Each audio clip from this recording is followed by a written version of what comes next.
နို့အားရခိုင်းတာမဟုတ်နို့နားလဲအောင်တက်အောင်လို့ငါမရှိရင်ဈေးအောင်တက်အောင်လို့ဟုတ်လားပပမရှိတော့သူမျိုးဈေးအောင်နေဆိုရင်ဝန်ထမ်း9ယောက်စာလောက်ထိသွားတယ်ပိုင်ရှင်ရဲ့ရောင်းပိုင်ရှင်နဲ့ဈေးအောင်တက်တယ်လောက်တက်တယ်ဆိုလို့ရှိရင်တိလားနိုင်လားပါပြောတပည့်မွေးတယ်ဆိုတာပြောအောင်ထားလို့ရှိရင်လည်းပြက်စီးသွား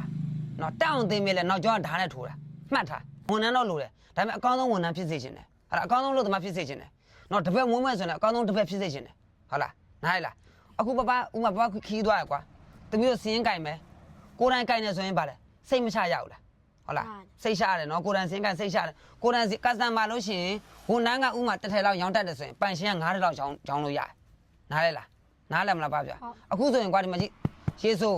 1 set တွေရောက်တယ်အများကြီး13000 quality ကိုရှင်းကြည့်လို့ရတယ်ဇွဲမောင်ဆိုနာမည်နဲ့လဲကျွန်တော်အောင်မြောင်စူးစမ်းနေတဲ့အတွက်ဇွဲမောင်နာမည်မပြတ်ခံဘူးကွာအဲ့တော့ကျွန်တော် quality ကိုလုံးဝအကောင်းတယ်လာကြည့်ပေါ့နော်တကယ်13000အများကြီးဒါအောင်တကောင်ကတော့ကျွန်တော်ထူးထူးပြောစရာမလိုစိုက်မှာအရန်ရောင်းကောင်းတာတရရက်ကိုမထွက်ဘူးဆိုထောင်နဲ့ကြီးထွက်တယ်ဒါကျွန်တော်မကြွားဘူးနော်ဒါဟိုကျွန်တော်ရဲ့ customer အမြင်မဲ့ဒီမှာဒီနေ့ရောက်ရင်မနေ့ပြန်ဆိုကုန်တာဒါအနံကြီးခွင်းကျက်ဒီမှာရှီသားက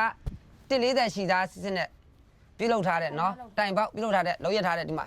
ဒါကတော့ကွက်စိတ်ပေါ့ဒီမှာနံကြီးခွင်းကျက်နော်ကြိုက်တဲ့ quality နဲ့ရှင်ဝင်လို့ရတယ်ကျွန်တော်တို့ကကိုယ်တိုင်ထုတ်တာဖြစ်လို့ဈေးကိုတက်တောင်လုပ်ပေးထားတယ်ဒါပေမဲ့ကျွန်တော်ပြောလို့မျိုးဈေး900တက်သွားတာတော့ကျွန်တော်တောင်းပန်တယ်ဘာကြောင့်လဲဆိုတော့ကျွန်တော်တို့ကလည်းကုန်ဈေးတက်တဲ့အတွက်တက်တာဖြစ်ပါတယ်ဒါကျွန်တော်ကိုယ်တိုင်ထုတ်တာဖြစ်တယ်အဲ့တော့ကျွန်တော်မှပစ္စည်းအသစ်တွေဒီမှာပန်ပန်ချိတ်တွေနော်အများကြီး12000 quality မတူဘူးနော်ပန်ပန်ချိတ်ကထဲတဲ့ကော်ပိတ်ခံစရာမလိုဘူးပြီးတော့အပေါ်ကဒီမှာအင်ကလည်းကျွန်တော်တခိုက်ခွဲလုပ်ပေးထားတယ်နော်တခိုက်ခွဲလုပ်ပေးထားတယ်အဲ့တော့လာဝယ်ယူပြီးတော့အားပေးကြည့်ပါ